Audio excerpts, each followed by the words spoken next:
Hi, everybody. Welcome to week 8.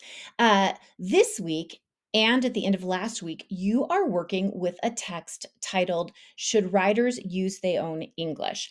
Um, you will be working today on the second half of that assignment. But first, I want to tell you a little bit about the author. Dr. Vershawn Ashanti Young is very well known in the college composition community. He has been the chair of and the keynote speaker for our largest conference.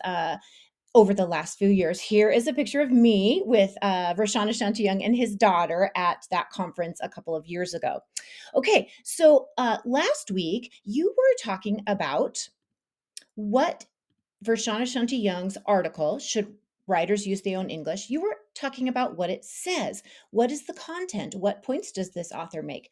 Today, in the second half of discussion 11, you are going to be talking about what Vershawn Ashanti Young does in his article.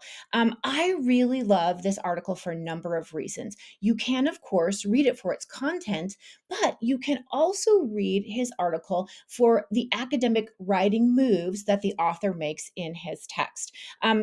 Vershawn Ashanti Young is doing something that all scholars do. He is responding to a particular text. Remember, he is responding to a text you have already read, What Should Colleges Teach by Stanley Fish. So you can, in a sense, Stanley Fish's articles in the New York Times were what we might call Vershawn Ashanti Young's exigence. It's the reason why he wrote. And in fact, Vershawn Ashanti Young actually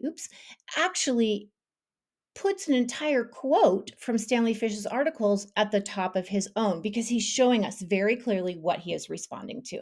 All right, so there is a reason why I would like you to focus on Vershawn Ashanti Young's academic moves as well as what it is he's saying in his article. Uh, I put a link to a list of academic moves. Here's the link in discussion 11 that Vershawn Ashanti Young makes. And I want you to be able to look through this list and choose at least 4 that you think you can identify in his text. So maybe you'll find where he summarizes another author. Maybe you'll find a place where he acknowledges or responds to naysayers. Maybe you'll find a place where he provides evidence to support his own claims. Any of these things, I want you to look for those in Dr. Vershawn Ashanti Young's article, Should Writers Use Their Own English? The reason why I want you to do that is because you are going to use those very same moves, not all of them, but some of them in your own essay for essay 2, your response essay. I am going to be asking you to respond to a text just like Vershawn Ashanti Young responded to Dr. Fish.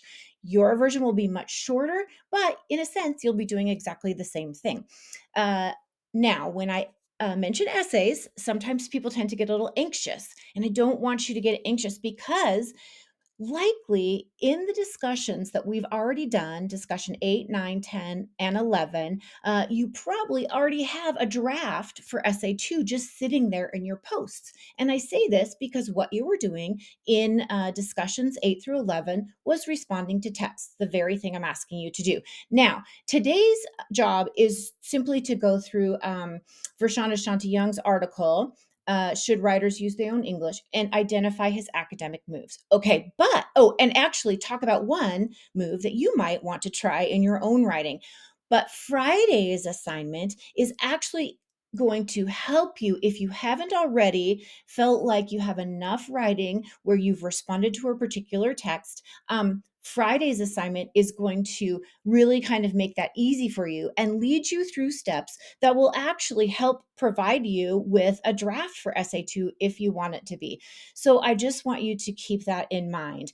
I'm very excited to see what you have to say, not only about the academic moves that you identify in Vershawn Ashanti Young's text today, but also in your response to some of these other texts that I'll get to read about in discussion 12. So, again, so remember, if you have any questions or concerns, please let me know. You can email me, or I'd be happy to Zoom with you. And check below for the Zoom link to this week's office hours. Okay, thank you, and have a good week.